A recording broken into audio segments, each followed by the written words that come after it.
boom, shakalaka boom. It's a Monday morning here on the Clay Edwards Show, your daily dose of reality radio, coming at you live on 103.9 FM, a WYAB, streaming worldwide at WYAB.com, as well as Alexa and the TuneIn app. Just search WYAB or say, Alexa, play the Clay Edwards Show. Somebody let me know if that actually works or not. I don't have Alexa. Either way, we're here live this morning, barely alive and kicking this morning. Coming up on today's show, we got a banger today. We got a banger. I told y'all we weren't going to talk about Jackson no more, and we're not for a little while. Anyway, but I imagine we're going to anger a lot of Jacksonians with this morning's show, because we're going to talk about one of their fallen idols, Shedeur Sanders, and his fall in the draft. Was that the beginning of the end of the NFL's shotgun marriage to hip-hop culture, to Democrat death culture, to BLM, to woke? I believe it is the beginning of the end of the NFL being held hostage by the diva athlete. I'm going to give you all my thoughts and opinions on that coming up. But first, let's keep it positive. I also want to talk about Shannon Sharpe and the whole fiasco going on with him. You may be asking yourself, Clay, why are you talking so much sports? This isn't sports so much as it is culture. This is definitely culture, more so than sports. But sports, pop culture, it's all downstream from politics or upstream, depending upon your perspective. So we're going to hit that. And who knows what else we stumble into this morning. Real quick, though, man, if you guys, anybody that said rock and roll is dead was not out in Rankin County Saturday night. Now, one of two things happened. Either all 20-some-odd thousand rock fans decided to get out of the house and go to two concerts, and there wasn't a single rock fan left in the Tri-County area, or rock and roll ain't dead. And I'm going to go with the latter. Rock and roll ain't dead. Pearl, Mississippi, Bret Michaels, Warrant, Pearl Day. Records were broken. Let me say it again. Records were broken. The most people to ever attend a Pearl Day concert, the previous record was held by country artist Lauren Daigle. I don't even know her name. Couldn't tell you one song she sings, but apparently a lot of y'all love her. Hey, I got artists like that I could say their names. I know every word to every song, and the majority of this audience will be like, who? So I'm not knocking Lauren Daigle, whatever her name is. If y'all like her, rock and roll, baby. I know she ain't rock and roll, but hey, whatever. I think she's maybe a borderline country Christian artist, something like that. We need more of that. Here, she's a good role model for children. We need more of that. That ain't what we got Saturday night, though. We got rock and roll, baby. Sex, drugs, rock and roll. Peak 1980s. It was amazing in Pearl with all that going on. I want to thank Mayor Jake Wyndham, Stacy, his whole team, Buck, Dusty Allman, Stage Light Sound, everybody that was a part of putting Pearl Day on, the Board of Aldermen, the whole 9 yards. What a phenomenal event. And surrounding cities looking to host an event, looking to host a day to celebrate your community where you don't charge for a concert, where you let everybody in free and you provide that back to your citizens. Pearl has the blueprint for a successful way to do it. I suggest that you all take a look at the Pearl Day way. Maybe Jake and Stacy over there can sprinkle a little knowledge on you. Wow. I'm just so excited to be a part of it. We got to set the Clay Edwards Show booth up right at the entrance, right next to Bret Michaels and Warrant's merch booths. We got to sell some shirts. Another record-breaking day. I'm just blown away. Thank y'all. How did we get here? How did Clay Edwards get here? It got here through hard work, determination, and the support of each and every one of you. That's how. That's an easy answer there. I don't have to think hard about that. I got to meet a ton of listeners. It was so cool to be able to meet you all. People will tell me, I hear the little whispers, oh, Clay thinks he's a big shot, blah, blah, blah. Thinks people want to meet him and take pictures. They do. And I'm so grateful for it. Thank you all so much for coming by.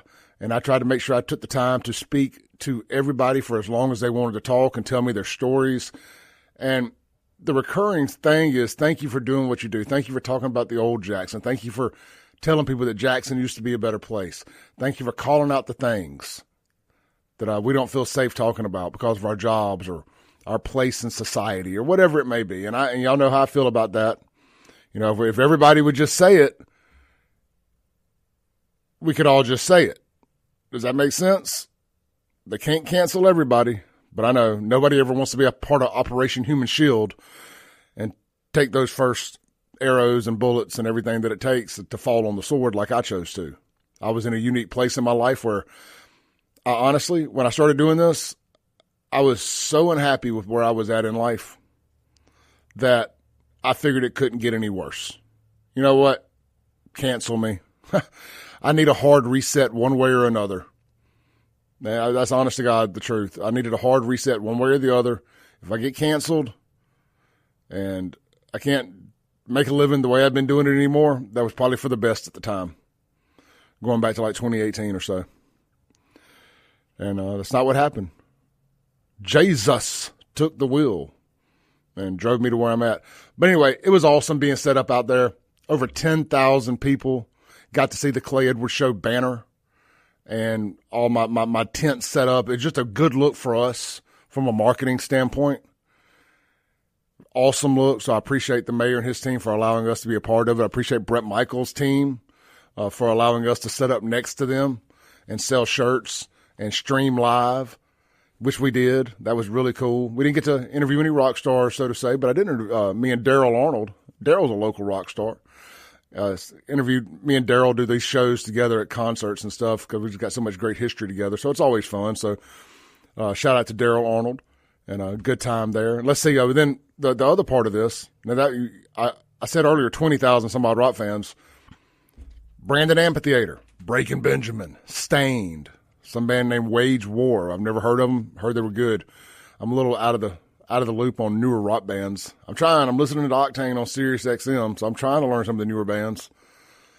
Either way, it looked to be sold out or really, really close to it based on all the pictures I saw. So, 2 great rock events, one more new rock, one more classic rock. Both, it's hard to call a free show a sellout. They probably could have got a few thousand more out there if they wanted to, but whatever. 10,000 at one venue. I think right at 8,000 at the other venue. And you know what didn't happen at either venue? Now, I said that the same thing happened last year on Pearl Day. The Brandon Amphitheater, Live Nation, City of Brandon booked a competing event the same day. I don't know that it's intentional. Routing works a funny way. You got a venue to fill, somebody's passing through with an availability, you book it. I don't think that's anybody's fault either way. I don't think it was a competitive idea, but that is how it works and that is how it looks to the people who don't understand. But that withstanding, not a single fight that I saw at Pearl Day. Now I can't speak for Brandon, but I don't know that I've ever seen a fight at the amphitheater. I've seen some people taken out with medical emergencies, drank too much, seizures, stuff of that nature. I gotta cut the air on. It's hot in here. It doesn't help that I'm sitting on a heating pad because I threw my back out doing some simple stuff Saturday. I've been over to move an extension cord and slipped a disc. So your boy has been basically paralyzed for the last 36 hours. I will be going to see a chiropractor as soon as I leave here and hopefully getting this remedied. Got a TENS unit on, got a heating pad, got all kind of creams and patches and everything else. Anyhow, there was no shootings or anything at these events. No stabbings, nothing. No violence at either event. Went off without a hitch. Real talk. Do you think that if either one of those, especially a free event, such as Pearl Day, had been going on in Jackson, Do you think a free event where 10,000 people showed up in Jackson, do you think that it would have gone off without any murder, kill, shoot, stab? I do not. See the St. Patty's Day Parade as example A. St. Patty's Day Parade is example A. See the crawfish bowl they did at the fairgrounds a couple years ago when they chose to let everybody come to the Midway rides for free as example B. The crawfish massacre. Just something about the young Jacksonians. You can't get a bunch of them in no place together without some kind of violence popping off. They might see their ops. And they got to get out. They got to get out the Dracos or the Glocks with the switches. It's a damn shame what this world's coming to. People like me and people like you can't just go eat no crawfish without a young Jacksonian pulling out the Draco, trying to shoot his ops, but shooting me instead. Shouldn't I be paying for his ding-dongs with his EBT? Watching on YouTube, Big Raj or Big Reg 409 says hip-hop is the new American culture as well as hookup culture. Nobody getting married anymore. Well, hip-hop culture has been a bit of a shotgun marriage with America as far as it overtaking culture. So what we showed you last night was true American culture is rock culture. Rock culture, rock and roll culture is Americana. Americana culture is people getting together, having a good time, talking about love, talking about broken hearts, talking about having a good time, nothing but a good time to be exact. You know, that's rock and roll, man. People singing every word to every song in unison like we was all drunk at a karaoke bar. That's what it's about. Not mumbling, not some rapper up on stage, actually doing glorified karaoke, rapping, if that's what you want to call it, on top of his own CD. I mean, they've gotten so bad with rap music. And look, I used to love rap. Loved rap. I still love rap up to a certain time. And I still, when a good rap song comes on, whether it be new, old, or whatever, like a new song or a rap song that actually makes sense and has a good beat and has a good hook, I'm as big of a rap music fan as anybody. I'm not anti-rap. I'm not anti-hip-hop. I'm anti-death culture. But anyway, this current rap has gotten so bad. You know, I don't even know where the starting point to tell you it really started getting bad at. It's who's the guy from Atlanta talks about Lemonade. He's got a tattoo of a pineapple or something on his face.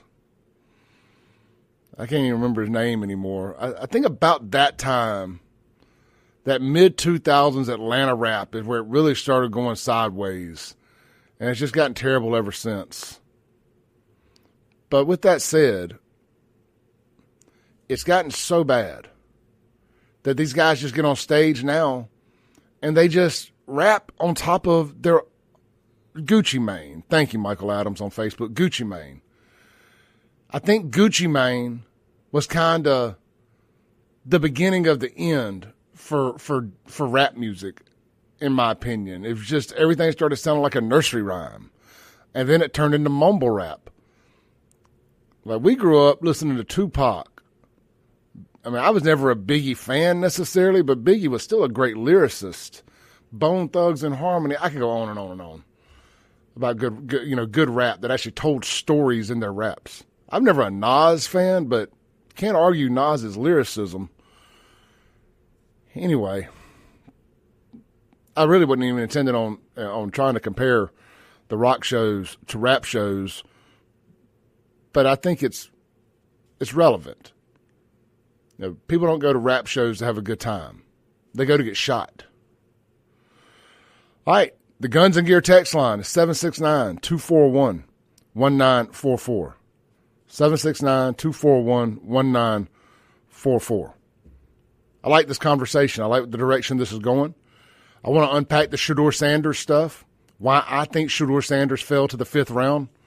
Frankly, I'm surprised he didn't fall all the way out of the draft. Once he didn't get drafted in the 3rd round, I really thought he was going to fall all the way out, and his story to become #legendary was going to have to happen as an unsigned free agent.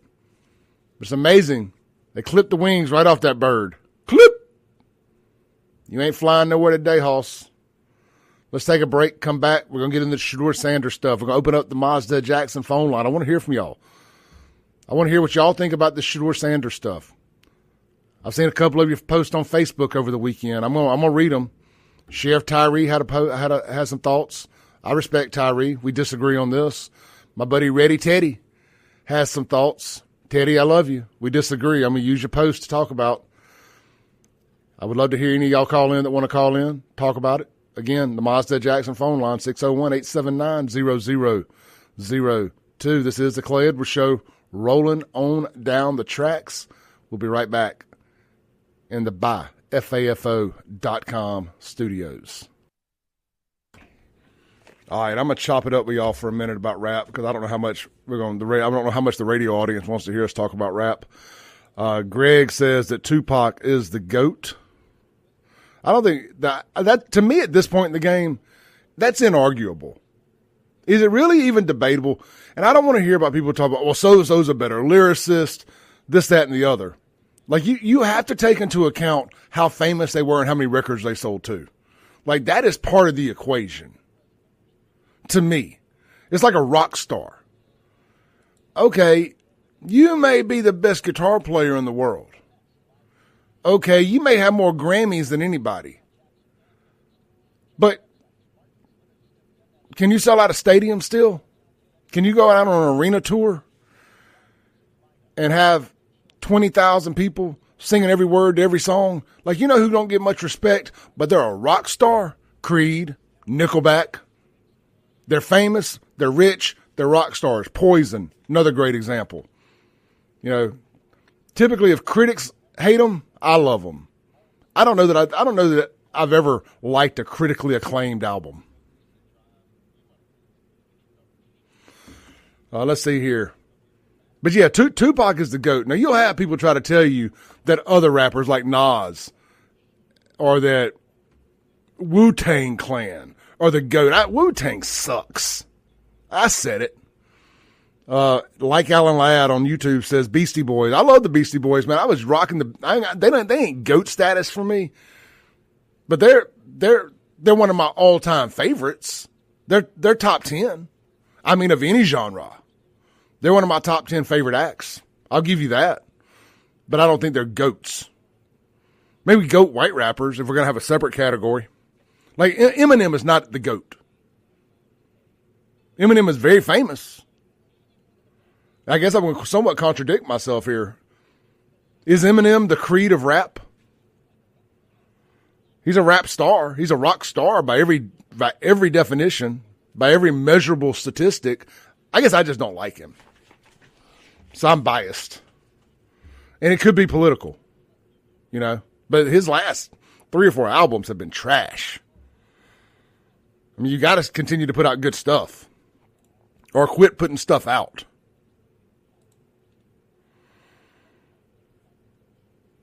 I'm just kind of reading some of y'all's other comments here. R.L. Hughes says Tupac went beyond rap too and has poetry posted in textbooks, etc. Yeah, I mean, Tupac's the GOAT. I just don't know how I mean, if Tupac ain't the GOAT, who is? Let me ask that question.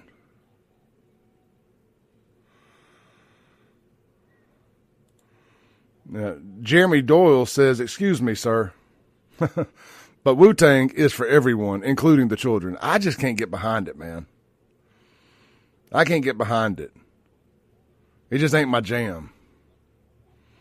Big Reg says drill music was the end of rap culture. Give me an example of what drill music is. I think I know, but give me an example. We're coming back from break. I got to be quiet for just a second.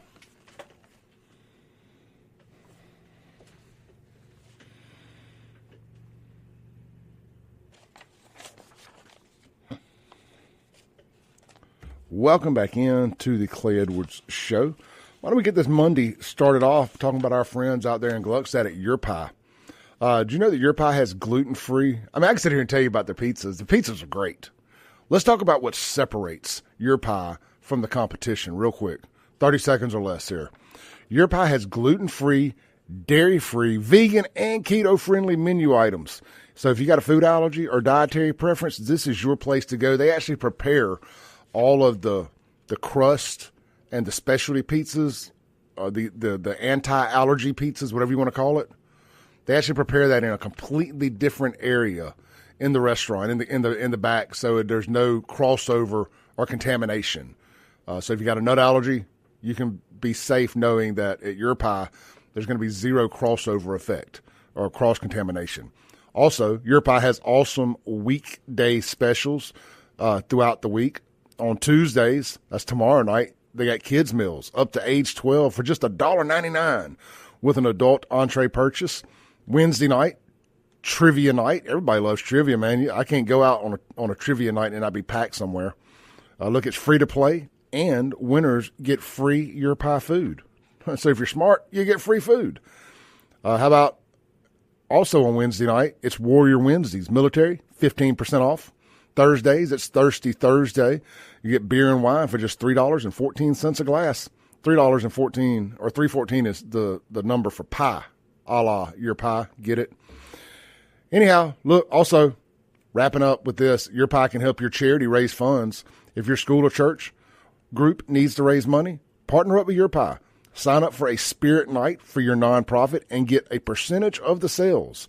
It doesn't get any easier than that while you raise some dough. Also, don't forget to download the Your Pie Rewards app, and you'll earn points with every purchase that can be used on free food and drinks, as well as get special treats only available with the Your Pie app. And, of course, on Tuesdays, you get double points. That's Your Pie in Gluckstadt, located right there across the street from Germantown High School. That's Your Pie. All right.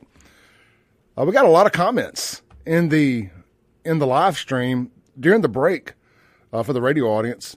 During the break, we dove into who is the GOAT when it comes to rap. Greg Piggott said that Tupac was, and I said, I don't know how you argue it. He checks off every measurable box for being the GOAT. And we kind of took that and we said, when did hip-hop jump the shark, so to say? Like, when did it start really going downhill? Because, look, I'm 47. I grew up I'm kind of at the tail end of being a Gen Xer. And we grew up in the hip-hop generation. We really were. We're the white generation that made hip-hop stars millionaires. We're the white generation that crossed hip-hop over. Whether people want to admit it or not, like, when hip-hop crossed into white living rooms, that's when hip-hop became mainstream. It's my generation that did that. So I just always chuckle I know I say it all the time, but when they call me a racist, I'm like, I'm not a racist. It's because of me that hip-hop crossed over into the mainstream. Because black athletes crossed over into the mainstream. It's households like mine that allowed that to happen, that facilitated that. Not allowed it to happen, but facilitated it. We loved black culture at that time.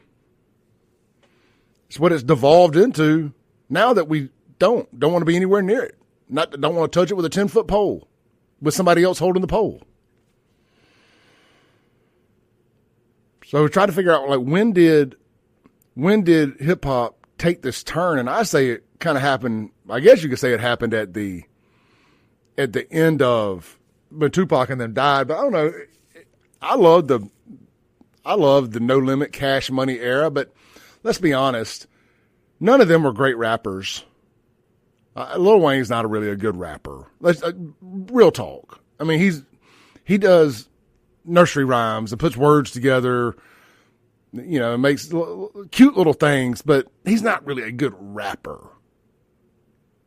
I like him. I like his music. I've met him personally. I mean, he's a fun guy. He's got a good story. I mean, he's good at what he does. But could he stand up there with a Tupac, with a Biggie, with a Dre, like old school Dre? I just don't think so. But on the flip side, he doesn't write down any of his lyrics. I mean, it's all top of head. So I don't think Eminem's the GOAT. I think Eminem's terrible. Eminem had a good album since that song he did. This is just the one that he had with Rihanna. Whatever album that was Love the Way You Lie. Everything since then's been crap. But he got Trump derangement syndrome. And it completely ruined him. Completely ruined him. And I mean, somebody here, Matt, watching on X, says Eminem's the GOAT, screw politics. Well, unfortunately, Eminem didn't screw politics. That's the problem. Is like he got consumed by it. And look, I did too, but I have a political talk show. It's like, I don't make no qualms about it. At the end of the day, it's like political talk show to an extent, a culture talk show. So it's not really what I tuned in for Eminem for. I tuned in to listen to Eminem make fun of boy bands. Michael says, watching on Facebook, Michael Adams says, the Atlanta snap rap was the beginning of the end for rap. Give me an example of what that was. Oh, yeah, I left out another band, Outkast. Outkast was good. Well, they were real artists. Now, John here, with a hot take, says that Run DMC was better than Pac. I don't know about that, but I'll say this. Maybe early on they had a greater cultural impact. I mean, you think Run DMC now, you just think Adidas shoes, Adidas jumpsuits, big gold chains, and they're kind of a caricature of themselves. And I don't mean that in a negative way either. It's better to be remembered for something. I mean, it really is. But their music, it's very rudimentary, very simple. But that doesn't mean it ain't good. Simple is good. I go back to Poison. I mean, Talk Dirty to me is one of my all-time favorite rock songs. Very simple, rudimentary song. Simple, stupid. Sometimes that works. I remember seeing Run DMC at Jubilee Jam. That was awesome. Man, to think we got Run DMC at Jubilee Jam. Jonathan Barnett says Jay-Z's the GOAT. I don't know. I disagree. I remember we used to call Jay-Z, that's adult rap, man. That's adult rap. I don't know. It's looking at Jay-Z through the lens of hindsight, and I got a lot of questions about Jay-Z. Lots of questions. My buddy Robert Jobe says Eazy-E. Eazy was great. They killed him. They killed Eazy.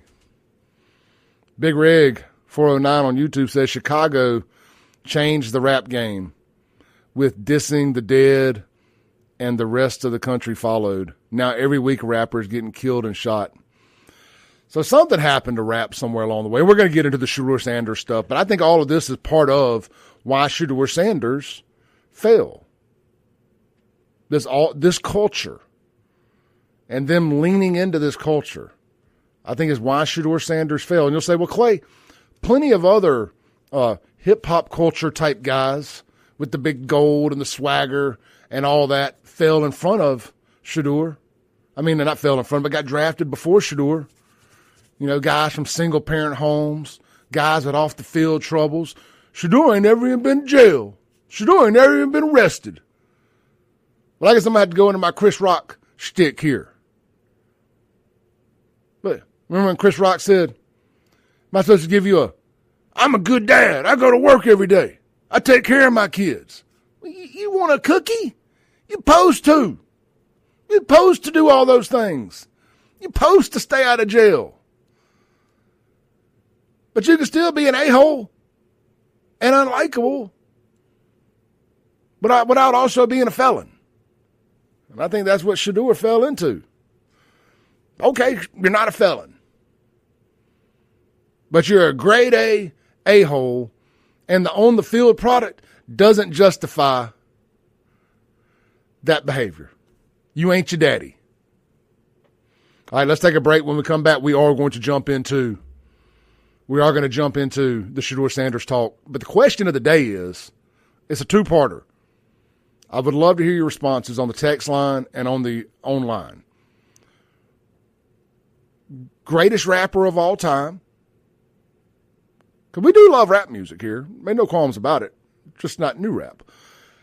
Greatest rapper of all time. And if anybody says Kendrick Lamar, I'm blocking you. You don't really think Kendrick Lamar is the greatest rapper. Second, what was the beginning of the end for rap music? Was it when a certain city blew up, like Atlanta, New Orleans, whatever, or Chicago? Or was it a particular rapper who transcended and became so influential that their style destroyed rap? I'd like to hear what you got to say. We'll be right back on the Clay Edwards Show.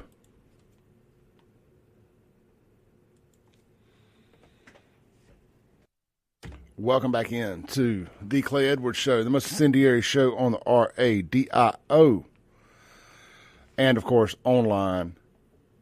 Well, on the RADIO at 103.9 FM WYAB and online in stunning HD at Save JXN on Facebook, X, YouTube, and as well as Rumble. I am getting it where I can just say ClayEdwardsShow.com, and you go there and watch the YouTube stream.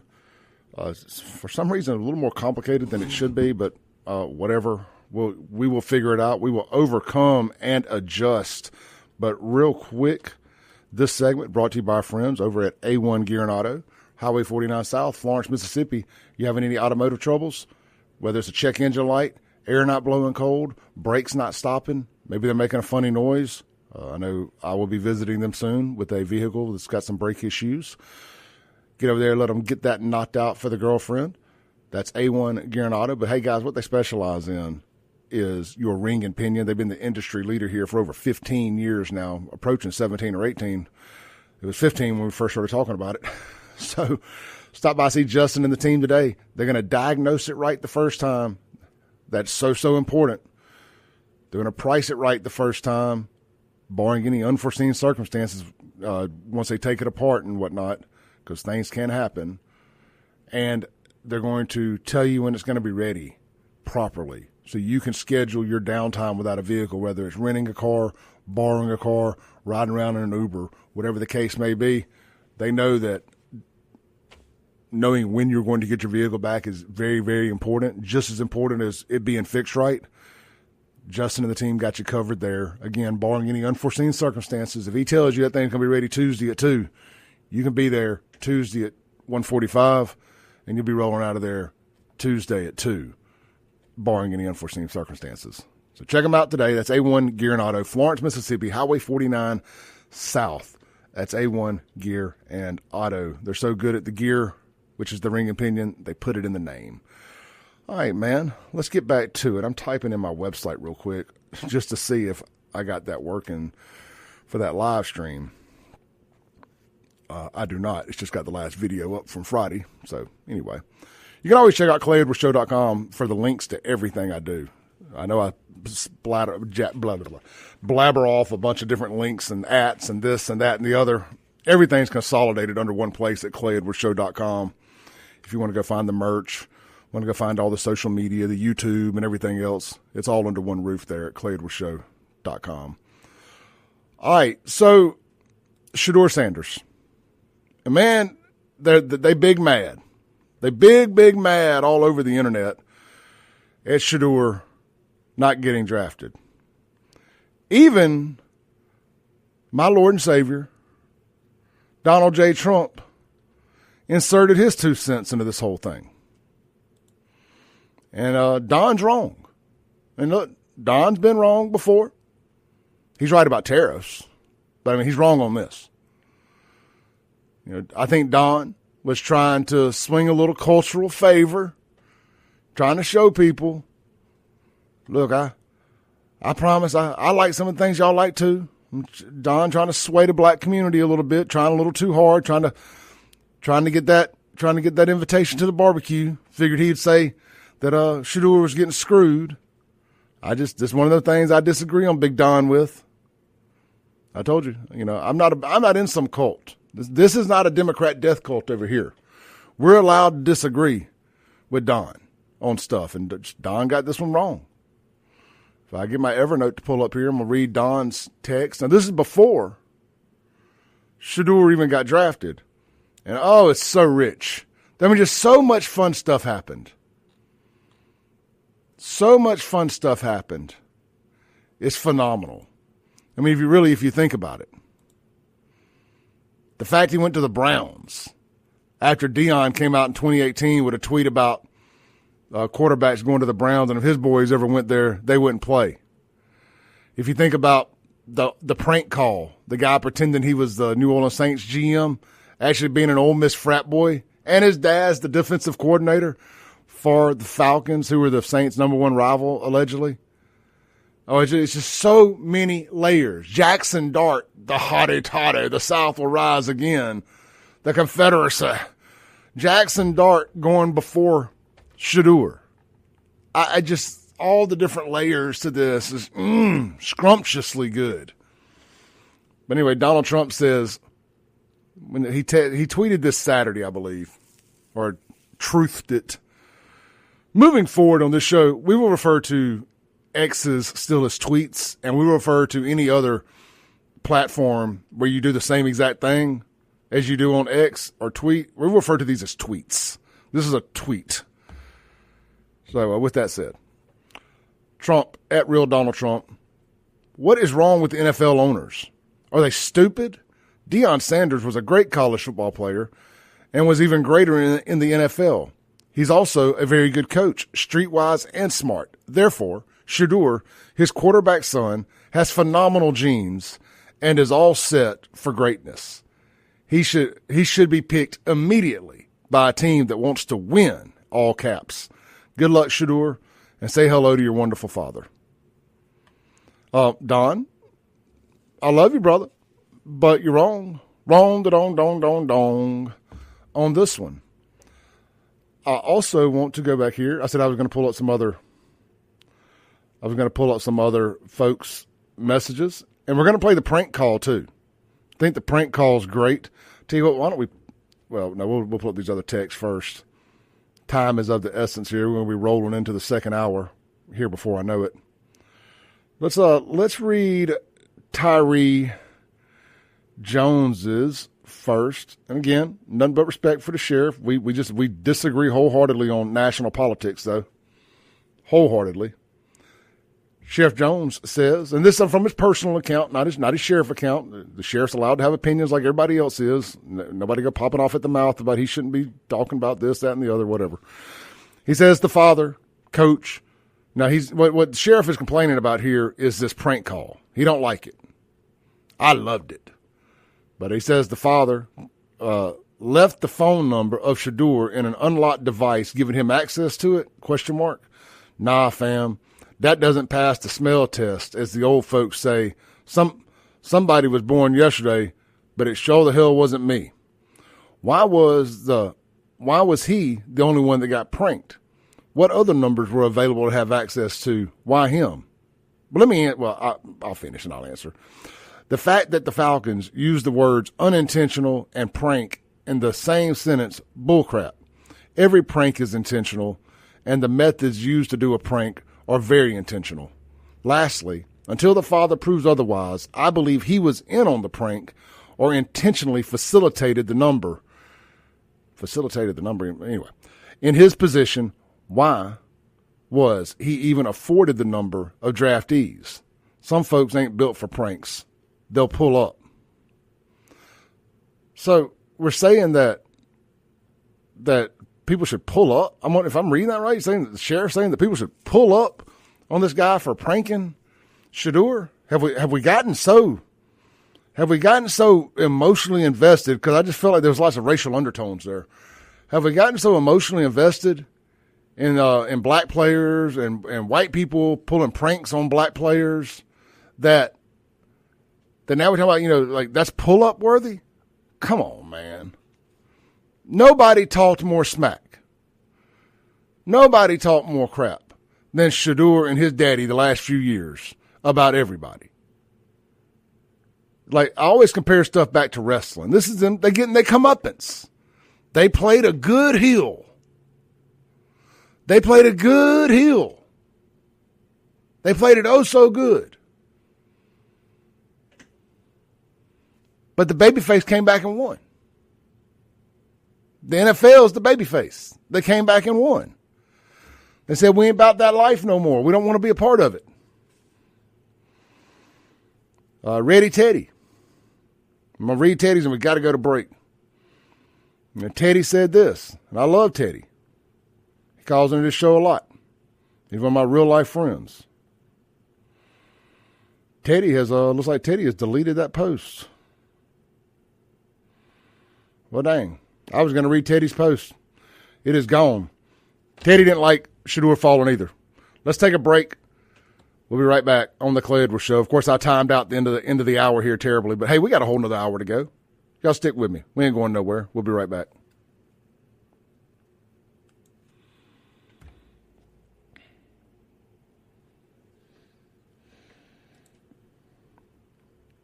I'm staying with y'all. All right. I'm sticking with you guys during the break here. I was hoping to find Teddy's post. He wasn't a fan of it either. So I'll say this, and y'all may have to hear me repeat this a little bit.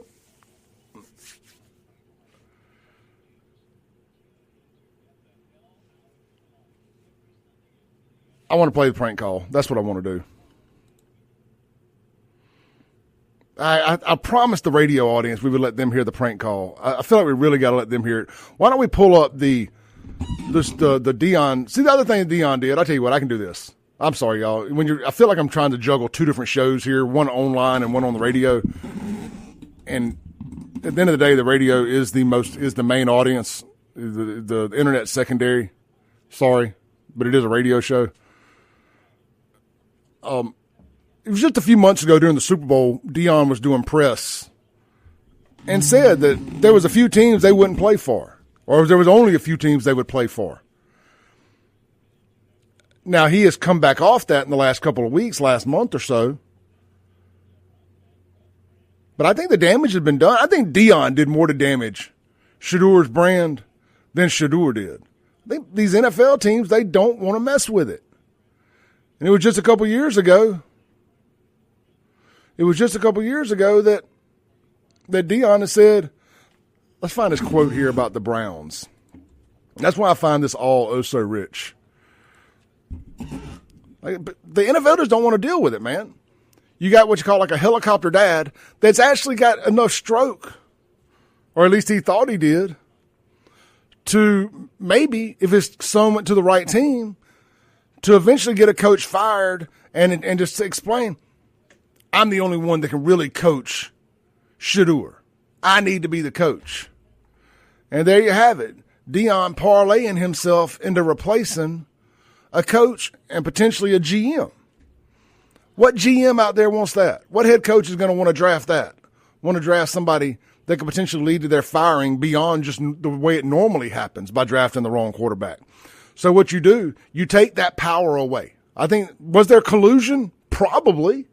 I mean, but is this kind of collusion illegal? I don't think so, but I'm not 100% sure. But I just said, I think enough of them said, guys, we got to take control of our league back from these players.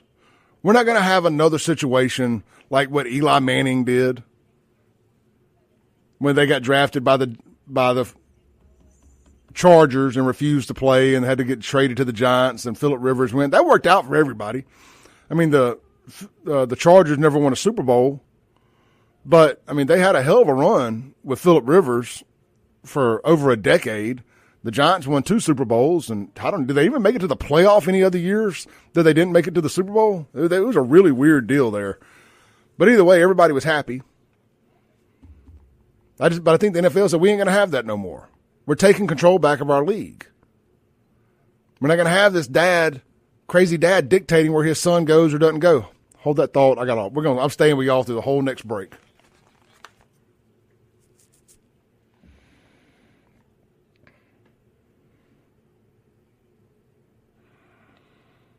Welcome back in to the Clay Edwards Show. Guys, we got about a minute here. During the break, we're going to be sticking with the stream online. We're having a good conversation here. Lots of comments this morning. I love replying to all the comments. The Guns and Gear text, we're going to open that up, start reading them in the top of the second hour. But we're going to play the prank call that's got everybody so upset. But I want to know, where was that energy? Where was that energy when a white kid got prank called under the same circumstances last year? We're going to talk about that and more. Don't go nowhere.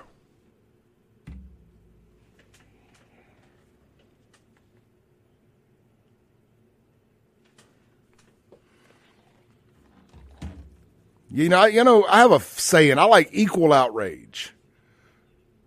I want equal outrage. I mean, that's what I get. I get called out a lot. Oh, you mad about this? Why aren't you mad about this? Oh, well, I didn't know about it. You know, so I want equal outrage. Yeah, I've got the prank call. I've got it right here, but I don't want to play it twice. We're gonna save it for radio. We'll get it queued up. But here's a tweet from Deion. I got to find it real quick. Shedeur Sanders on Browns. See if I can find it here. You know, Deion had a tweet too that came back and got fact checked or community noted a while, over the weekend. Oh, that was great.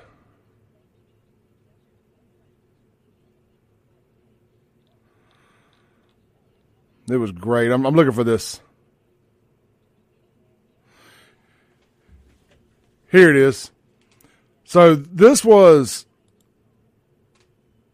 in March 13th, 2018. Deion said, "I love what the Browns have done this offseason, but if I'm a young QB, ain't no way I'm going to Cleveland. I would pull an Eli Manning if possible. Hashtag think about it. Hashtag truth." Now, of course, some people over in the comments is mad that they brought this up. Says, "This is pretty weak for a respected sports outlet. What does the Browns QB situation 7 years ago have to do with today? Entirely irrelevant. Do better at professional sports journalism or just become a tabloid." It's so funny how when these tweets from yesteryear come back to haunt somebody, I'm just going to say it, somebody black, everybody says it's irrelevant what somebody said 7 years ago. That's irrelevant. Why are we talking about something from 7 years ago? But when a white player, think Joey Bosa, for example, was a Trump supporter years and years ago, and they came back and they found a tweet with him saying MAGA or something, and the left-wing sports people, black mainly, and white libtards, lost their minds over it. But now it's irrelevant. Why does that matter? No, it doesn't matter. I'm not going to play both sides against the middle here. I'm going to tell y'all straight up. It doesn't matter. But it is funny that the very guy who said his son wouldn't play there just got drafted by them all the way down in the 5th round. So, yeah, it's funny. It's ironic more so than it is anything. Didn't really ever get another chance. He's a backup at best. The circus ain't worth it for your backup quarterback. People don't want all that nonsense. Look, Antonio, I hope I'm saying your name right, or Antonio, whatever it is. Now, here's the great thing, is he's got a chance to prove us all wrong, and I will say this, if he is successful, and he comes back, and he is successful, it will be the greatest sports story ever told. It will be the greatest sports comeback story ever told. See, Tom Brady was drafted late, ended up becoming great, but nobody expected Tom Brady to be drafted early. Thank you for that little tidbit there. I'm actually going to talk about that when we come back from radio. I mean, yeah, Tom Brady was a 7th rounder, but he was expected to be a 7th rounder. He wasn't expected to be anything. He didn't have a custom room built with legendary all over it for the draft party. We only like arrogant athletes when they win. Like Muhammad Ali and great boxers. We love them when they win. Conor McGregor, when he wins. All right, I got to be quiet. The intro's playing. Y'all bear with me. I'm going to reuse a lot of y'all's stuff here, especially my hater here. Texas Jay, we're going to talk about it, brother.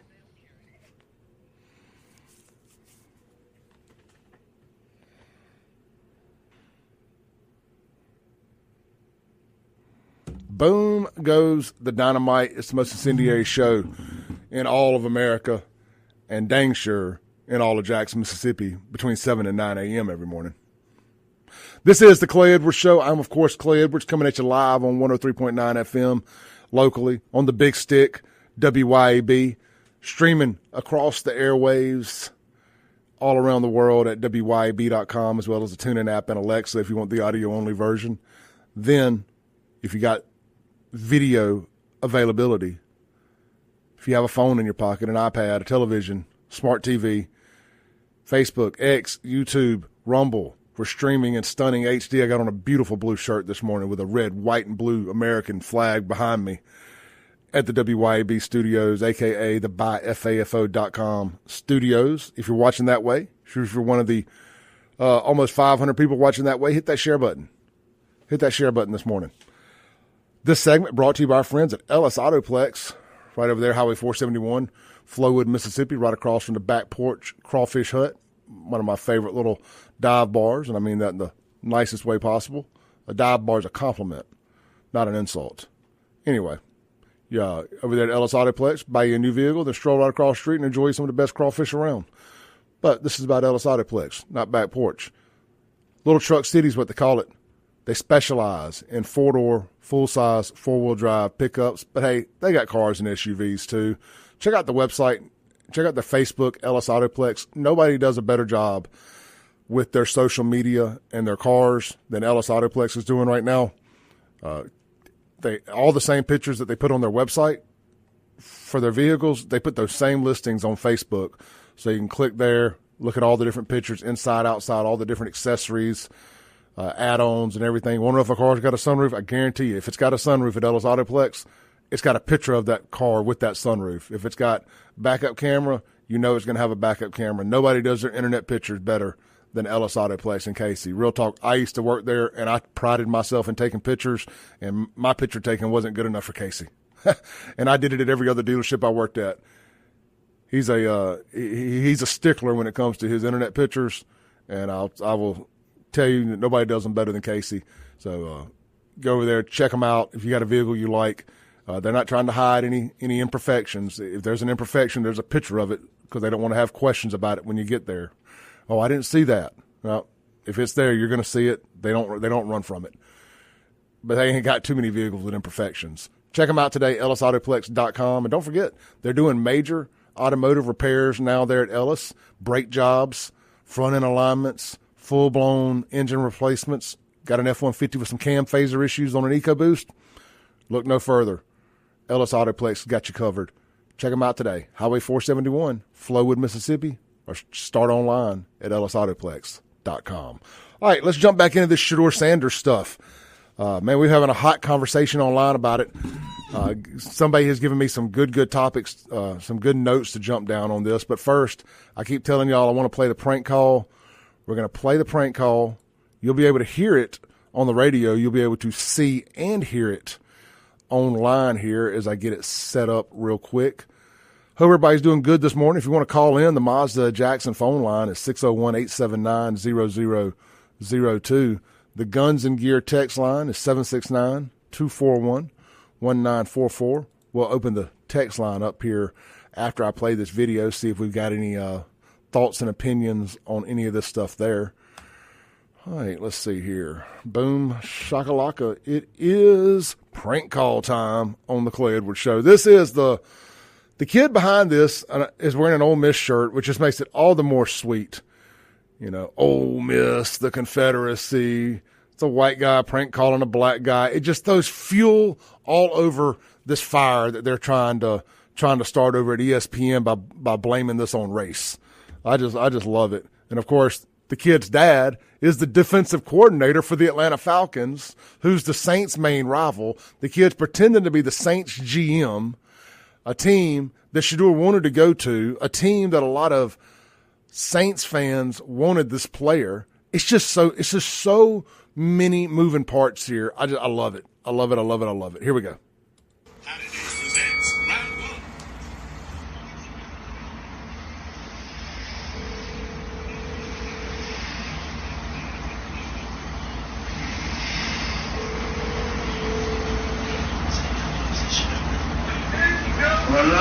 Hey, is this Shedeur?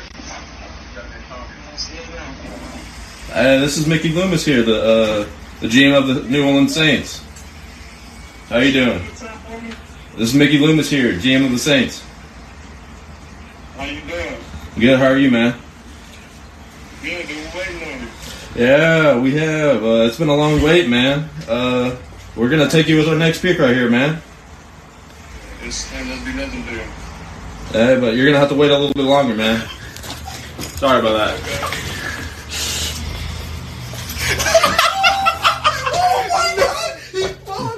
And he said he had to get that in. It's fixing to be legendary. It's fixing to be legendary. Boy, he had that right. Legendary prank call. It's fixing to be legendary. Cody Rhodes, the WWE star, just lost his championship to John Cena. When he left the WWE originally, he went and made a name for himself on the indies. He was a ridiculous character by the name of Stardust. And if you never watch wrestling, you may be familiar with Goldust. That's his real-life brother, Dustin Rhodes, and dressed him up in a ridiculous outfit, borderline, homosexual character. Just absolutely ridiculous. And they had put the brothers together as Stardust and Goldust and yada, yada, yada. So he leaves and goes and makes a name for himself using his real name, Cody Rhodes. And when they start AEW, they get the Jaguars, the son, Tony Khan, of the father, Shad Khan, who owns the Jacksonville Jaguars, who grew up a lifelong wrestling fan. They get him to start AEW, which is the second largest wrestling promotion in the world, right behind WWE now. It used to be really good. It's not as good as it once was. But anyway, I digress. When Cody got there, he gave a very, very fiery promo when they started this thing. And it's something that I've used in my real life. I get so much from watching wrestling, these promos and stuff, because so much of it bleeds into real life. Some of it's from the meaning and stuff. And he said, I went from undesirable to un-effing deniable. Hear me out. From undesirable to un-effing deniable. And Cody Rhodes has done just that. He went from Stardust, didn't put a single butt in the seats, was a nobody. It was just a mid-card, lower-card comedy act. And they would have re-signed him for millions and millions of dollars just because he was a Rhodes and he was a legacy act and he could have stayed there and made a great living. But he chose to turn that money down and leave and go wrestle on the indies, go over to Japan, roll the dice on himself. And they started AEW. He was a big part of why that got started. It's now the second largest promotion in the world. He went back to WWE. Nobody really knows the exact reason why, but he's main evented the last 3 WrestleManias. He won the championship last year. Been involved with the biggest names in the game. He's now one of the biggest names in the game. He is absolutely un-effing deniable. I keep mentioning that because I think Shedeur Sanders here has an opportunity to go from undesirable, because that's what he is right now. He's undesirable. And all 32 teams showed you that for 4.5 rounds. Every team passed on him 4 times, and some teams passed on him 5. I'm not sure where the Browns picked at in the 5th round, 1st, 2nd, 3rd, 4th. I don't know. But I'm sure it wasn't the first pick of the 5th round. Some teams passed 5 times. The team he landed with passed on him 4 times. He's got a chance. If he's as talented as you all say he is. They even drafted another quarterback that nobody's ever heard of in front of him, by the way, in the 3rd round. It cost him a lot of upfront money. But the good thing is, and I heard somebody bring this up, the good thing about it is, and this ain't about sports today, guys. This is about culture, and this is about doing the right thing. We're just using sports as the linchpin for this conversation. And the fact that I believe that you're going to see the death of the shotgun marriage between hip-hop culture and sports. You're going to see these athletes, I think, tone it down a good bit moving forward because they don't want to, especially quarterbacks, because they don't want to be the guy that this happens to again. Because look at anyway, let me finish. He has a chance to rewrite his story. If he's as great as he tells us he is, if he's as legendary as he tells us he is, whether the Browns drafted him in the 1st round, the 3rd round, the 4th round, or the 5th round, he's going to have every opportunity to get out there and shut everybody up. It don't matter where he got drafted at. I mean, the kid got some money, so he ain't struggling. You know, he ain't got to buy his mama a house. He doesn't have to do all those things that so many of the poor urban black kids that come up out college and into the draft feel obligated to do the second they scratch it, the second they get a check. He's already got that. Frankly, most of them already got that now because of NIL. Like these 1st-round talents, they've already gotten to do that because of the NIL money. So kudos to them. I ain't a hater. I like the NIL. I mean, I don't like the transfer portal. I think that's a big problem, but that's a whole nother show for another day. You know, so Shedeur ain't struggling about money. His ego's hurt right now, but I think a setback is just a setup for a comeback. I mean, I've spent this show kind of trashing Shedeur because I don't like the attitude. I love swagger, but I think there is a point where it goes too far. Some people will tell me that I go too far, and I understand that. Sometimes it just happens. You get caught up. I think that's what happened to Shedeur. I think Shedeur's from a great family. I'm not going to sit here and bash his family and say that, oh, you know, both parents clearly are involved in Shedeur's life. I mean, he is a good kid. He doesn't get in trouble, but he comes across as a grade A, level 1 a-hole.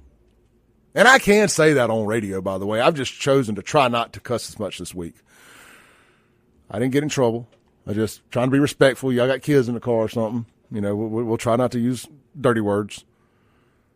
He's got a chance to set up a legendary, that's his word, legendary. He's got a chance to set up a legendary comeback. And I think if he does that, it'll be 10 times more impactful.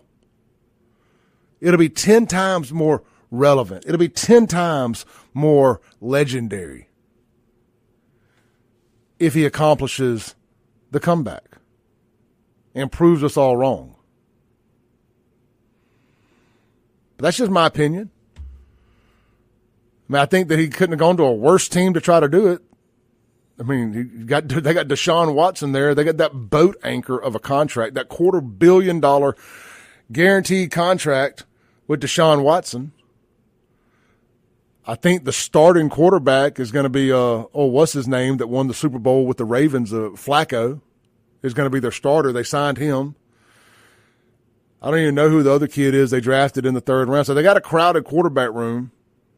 But I think Shedeur, I think he will go into the season as the backup if his head's on straight. He could just choose, you know, I heard somebody throw this out. He could choose to sue the NCAA for his eligibility back and maybe try to go back to college. He could tell the NFL, peace out, and go play in the XFL for a year. Go burn that up and re-enter the draft next year. He could go to Canada. But you run a chance of getting hurt doing all that stuff. I mean, you're in the NFL now. I mean, he's got some options on the table. I think the best option, those are actually some good coaches there, good offensive coaches there in Cleveland. That Kevin Stefanik or whatever his name is, they say he's a really good offensive guy. I don't know. He's been stuck with some really bad quarterbacks the last couple of years, Deshaun Watson primarily. So we'll see. But he's got a chance to be #legendary. But the prank call I find comical because the same prank call happened to a white kid a couple years ago, last year, something like that. I don't recall all the hubbub. Now, I didn't know about it. That's how I know it wasn't a whole lot of hubbub about it because Clay Edwards never even heard of it. The NFL says they're opening an investigation into the Shedeur Sanders prank call. But again, why wasn't there an investigation into the time that somebody prank called Cooper DeJean on draft nights saying the Packers selected him? This is back in 2024. Well, I know, because it's a white guy, and it's not about the culture. It wasn't legendary. His dad ain't Deion Sanders. I mean, I could play the prank call, but unless you're able to watch it, it's hard to really comprehend. And I've ran over, so let's take a break. When we come back, I want to bring this back around with Shedeur and the Tom. Some people are talking about Tom Brady and how Tom Brady fell to the 7th round, and trying to compare this to Tom Brady. And I think you're missing the mark there, and I'll explain why when we come back.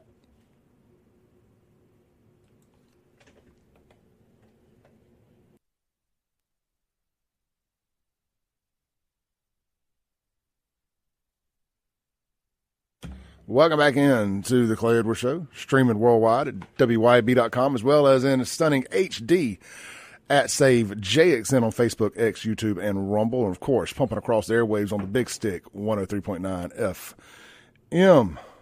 Again, I want to thank everybody I got to meet this weekend out at the big Pearl Day event. Brett Michaels, Warrant, so many awesome WYAB listeners that came out.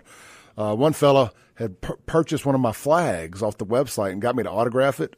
And then somebody else got me to autograph a shirt. I'm pretty sure that my head inflated up so large I could barely walk out of that tent.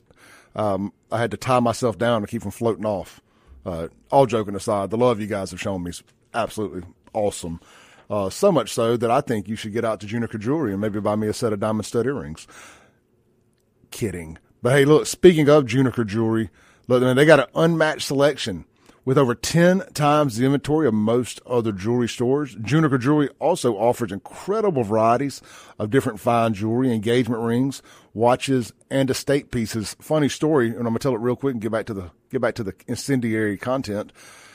We did a live remote on Valentine's Day at Juniker Jewelry. Sean Yerkeron and myself. You know, Sean's host of Crossing the Aisle there. He's here every day from Monday through Friday from noon to 1. Great show there with Sean. Sean and I did a live remote there, and one of our WYAB listeners, a fan of the Clay Edwards Show, went in there and spent a pretty penny on an engagement ring for his fiancée. I tried to talk him out of it. I was like, man, you don't want to do that. I'm just kidding. I did not do that. I was like, do it. Buy a little bit bigger of a diamond. Anyway, they got all that and more. And, of course, they got their Juniker Jewelry Diamond Stud program. You'll be asking what that is. Well, that's the buying. That is their program where if you buy diamond studs from them, it's an investment, guys. When you're ready to upgrade, they credit you 100% of your original purchase price towards a larger pair. It's a lifetime trade-up program that grows with you. So if you spend $500 on a pair this year, you want to upgrade to a $1,000 pair next year, they're giving you $500 for yours, no questions asked. You don't lose any value. They guarantee the value to stay the same. If you spend $1,000, they'll let you trade it in for $1,000. It's unheard of. I always say, imagine being able to do that with your car. You can do that with your diamonds at Juniker Jewelry, Highland Colony Parkway, Madison, Mississippi. All right. So some people in the live chat brought up Tom Brady falling to the 7th round and maybe trying to find a comparison here between Shedeur and Tom Brady. And Tom Brady was, to the best of my knowledge, was never expected to be more than about a 7th rounder. I mean, maybe he fell a round or two. But Tom's story is great because he was a 7th rounder. Or was it a 6th round? I think it's 7th round. Well, either way, it was the last round of the draft. He wasn't Mr. Irrelevant, but he was dang close to it.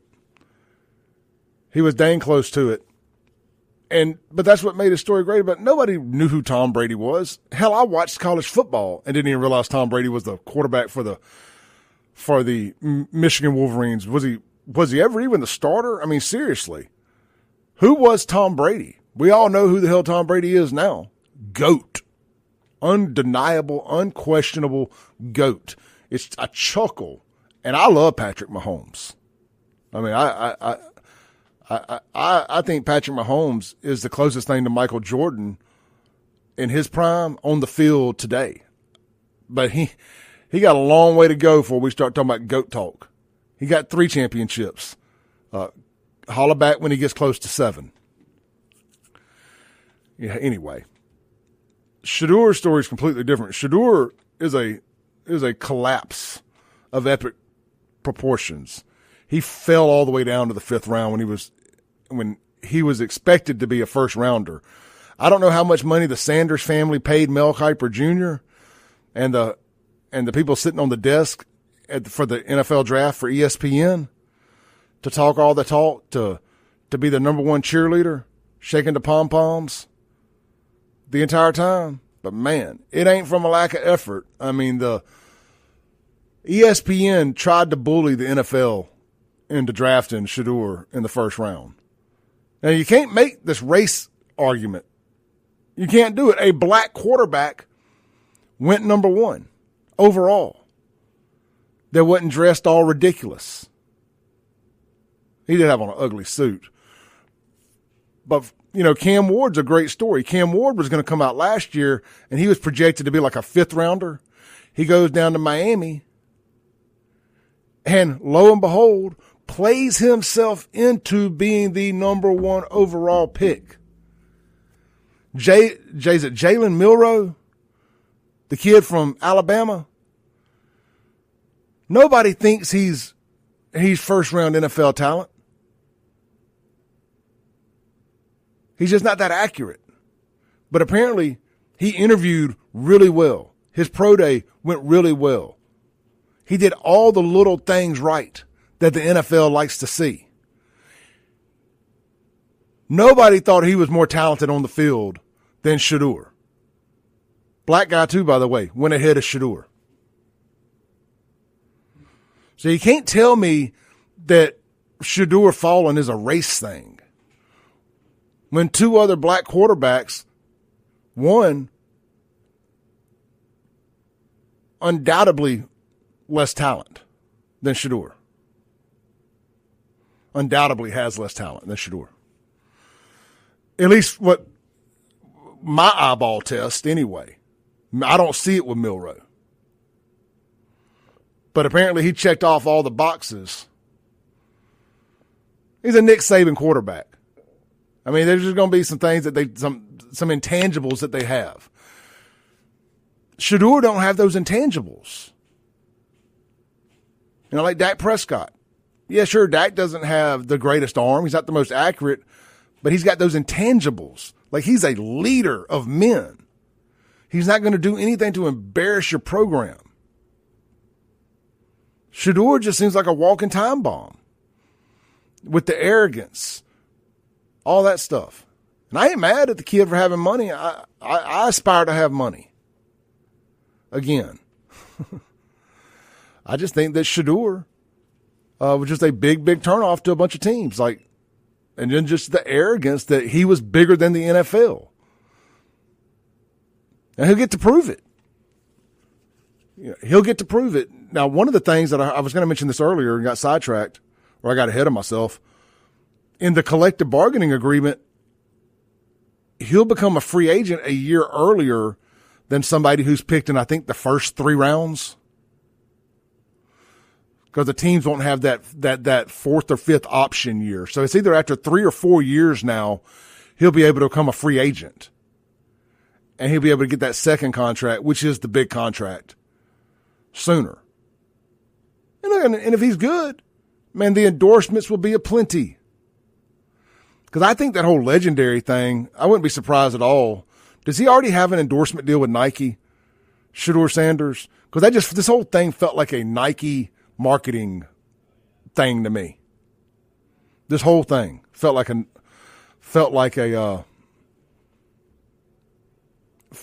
Nike endorsement deal.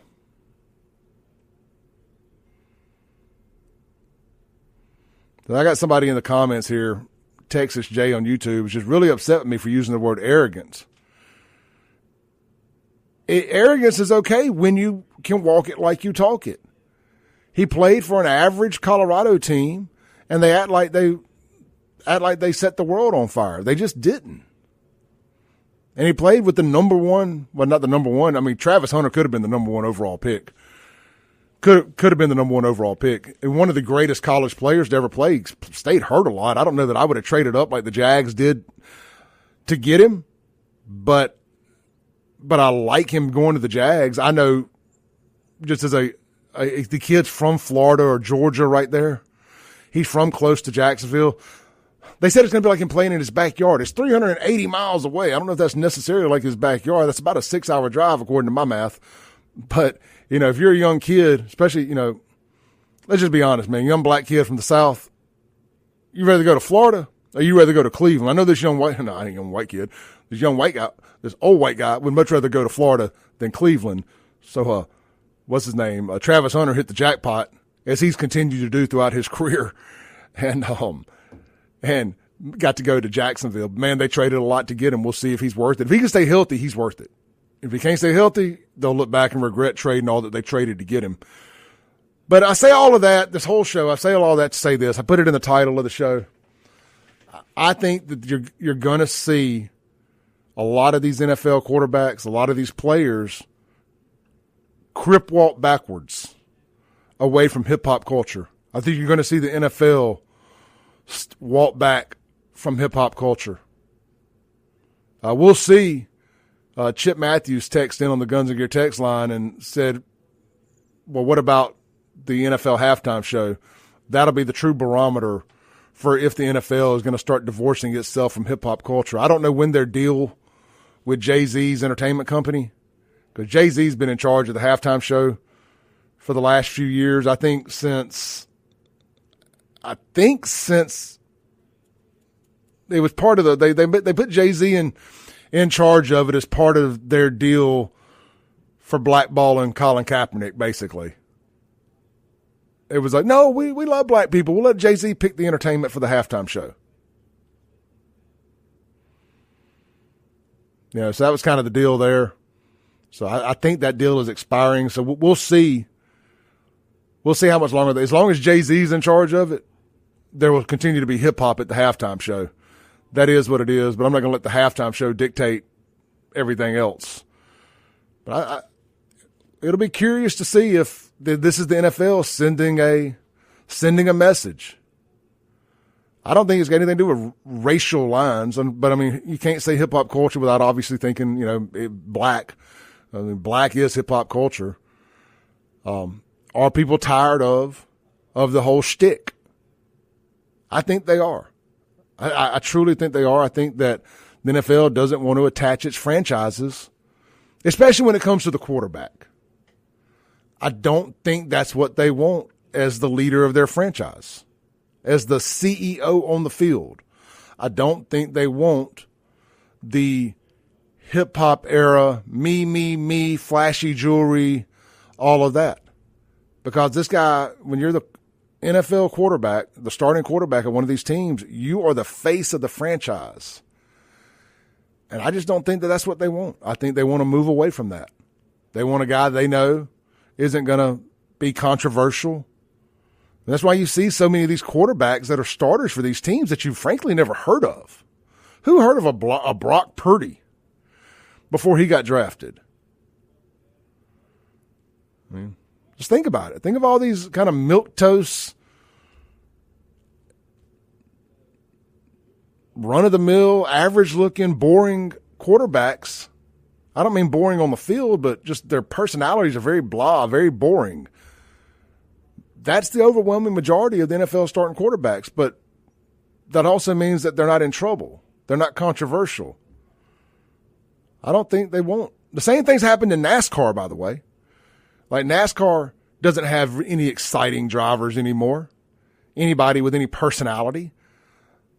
They're all being printed in the NASCAR driver-making factory and spit out. They don't want the old redneck anymore. NASCAR did the same thing, but opposite, that I think the NFL is doing. NASCAR tried all it could to back away from redneck culture. I think the NFL is backing away from hip-hop culture. We'll be right back on WYAB.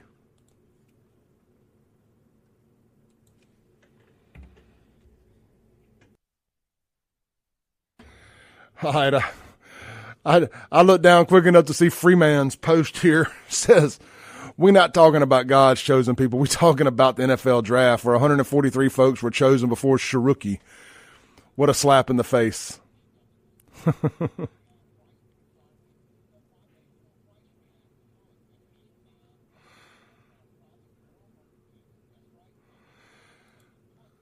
I mean, Texas Jay is upset with my hip-hop culture. People are burnt out on hip-hop culture. People are tired of hip-hop culture. It's trash. People are tired of this trash urban black culture that's taken over. I mean, I don't dislike black culture. I dislike this urban bullshit that y'all are shoving down our throats of murder, murder, kill, kill. And that's what hip-hop culture has devolved into, and that's what people are just tired of it. People are tired of it. People are tired of looking around the corner and seeing people with their pants sagging, having to see people's underwear. And people are tired of the single mom culture that comes with it, that's birthed all this crap. People are just fed up with it. You know? And you know, the thing about Shedeur is he ain't got no damn excuse. He was raised right, raised with money, raised with both parents. He just studio gangster's even worse. The worst part about it. He's studio gangster.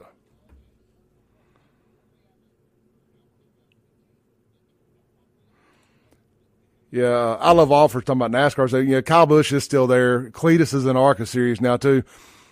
Look, NASCAR needs stars.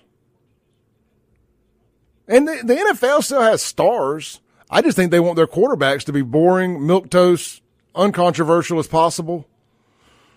I mean, look at what they're doing to Aaron Rodgers. The second he became controversial, the second he started getting involved in politics a little bit, I mean, they've kind of shown Aaron Rodgers the door. Especially the sports media, because he didn't come out fondling the balls of the Democrat Party. I mean, the second he got out, the second he started having some personality and got out and started talking a little bit, I mean, funny how that happens. I mean, it plays both ways. The NFL don't want to deal with controversy. They don't want no sideshow. They don't want a clown show. And Shedeur Sanders is a clown show. They don't want that.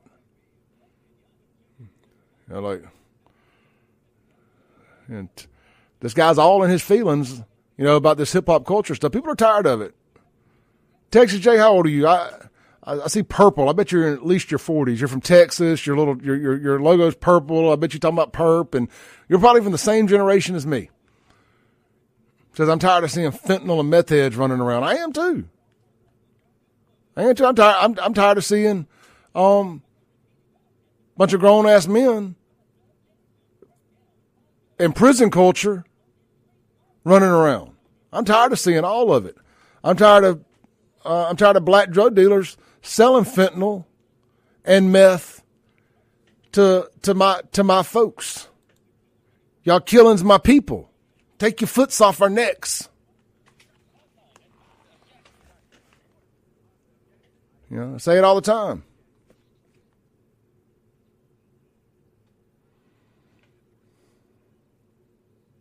Welcome back in to the Clay Edwards Show, here live on WYAB.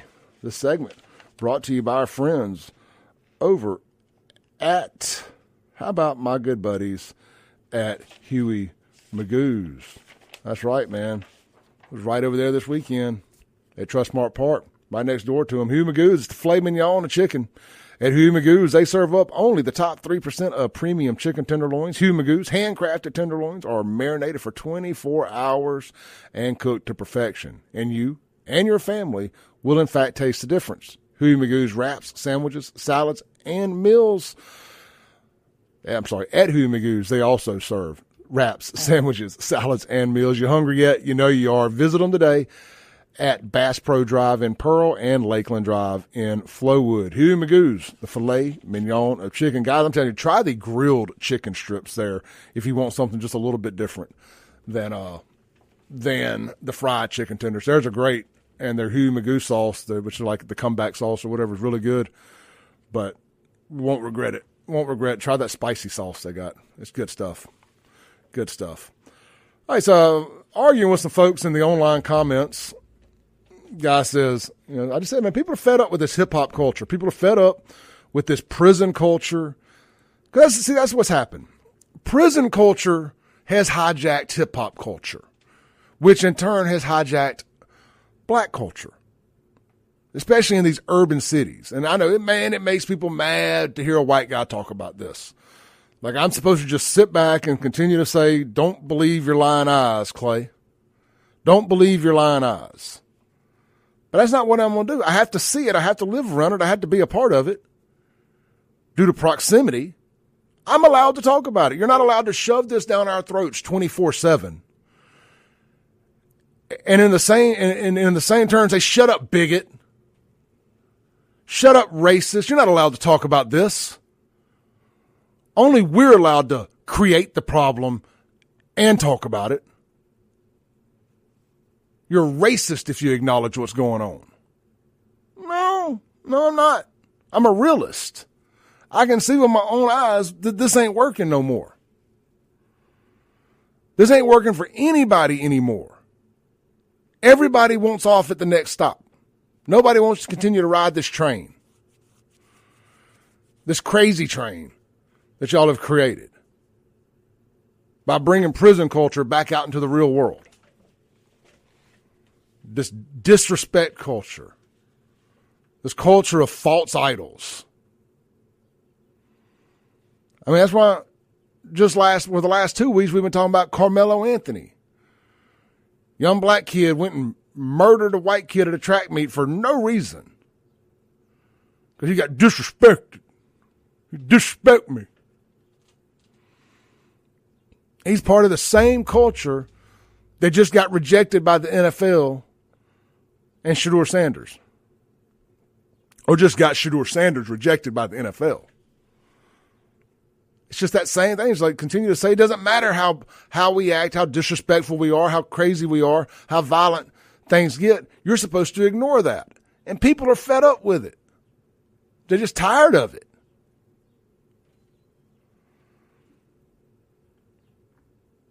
And now y'all upset over a prank call. I mean, tell me you're fragile without telling me you're fragile. People wanting the dad to be fired because his son made a prank call. Shut up. Shut up. The dad should be fired because his son made a prank call. Ridiculous.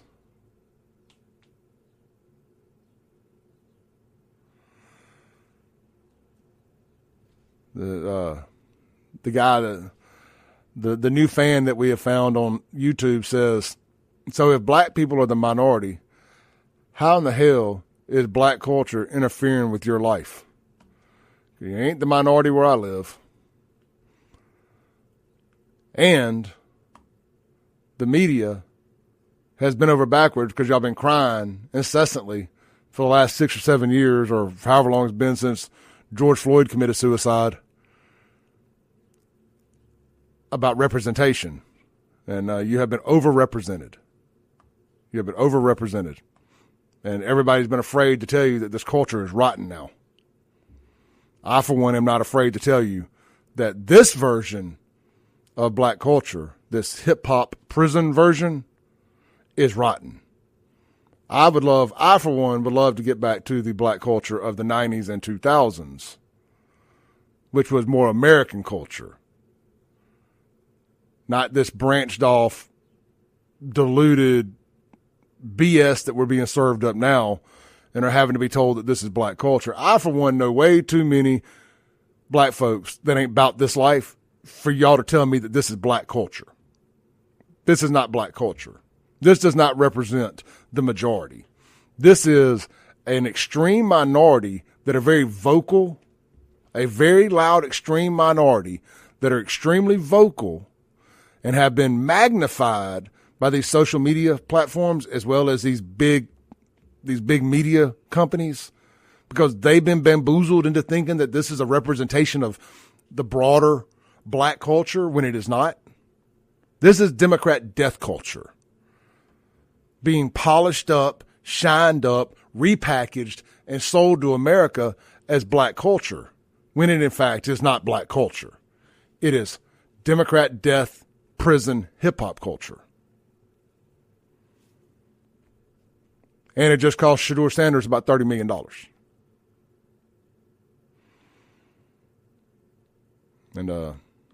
And he said something about being tired of seeing meth and fentanyl heads running around. Again, I am too. I tell the black drug dealers in Jackson all the time, if y'all would quit selling the good dope over here, the white folks from across the bridge would stay over there. You wouldn't see them over here if y'all's drug laws were two things. If the Hinds County Judicial, and I don't know where you're watching from, you got Texas in your name, so I'm guessing it's not here. Or like most Jacksonians, you pretend you're from somewhere else when you really are from Jackson, but you probably got a Miami area code on your cell phone number, on your Go phone. Don't act like y'all don't do that. I know you do. We got two problems here. Y'all sell the good dope over here, for one. Y'all sell the good dope, so the cluckers is running over here to get it. And number two, the judges over here rarely enforce drug laws. They don't over-sentence like they do in Rankin and Madison County. So where do you think the druggies are going to be? Where do you think the drug dealers are going to be? They're going to go to where they get the best drugs and the least amount of consequence and repercussion for doing so. They like to fire with the least amount of foe possible. Let's take a break, come back, land the plane for the day. This is the Clay Edwards Show.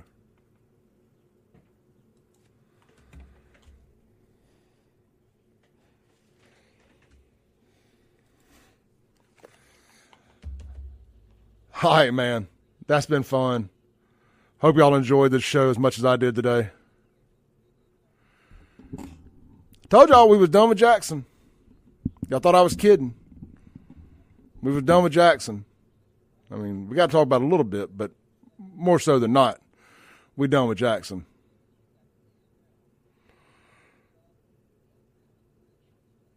Now, Texas Jay, I want to read your last comment here, brother. I appreciate you watching, man. I appreciate you being a good sport today. I do. Thank you for engaging, and thank you for watching today. I don't recognize the name. I'm guessing you're new here. You're welcome to come back anytime. But he says this real quick. He says, hey, I don't agree with this new hip-hop culture either, but I don't see how you act like white people don't have shot to fix in your own culture and community. We do. And I tell you, I think you're new here. We do. We have things to fix in our culture too, and I do, in fact, talk about that as well. But today we were talking about black hip-hop prison culture. I promise you we will get back to talking about white trash culture as well. You have my promise. All right, man. Look, I ain't going to hold y'all over. Y'all have a blessed one. We do this every Monday through Friday, 7 a.m. to 9 a.m. Follow me on whatever social media channels at SaveJXN. We keep the conversation going well beyond just this live show. If y'all follow me on Facebook and Instagram, y'all know we got stuff up all the time, constantly. 7, 8, 9, 10 posts a day. We ain't missing a story. Y'all be good. Peace.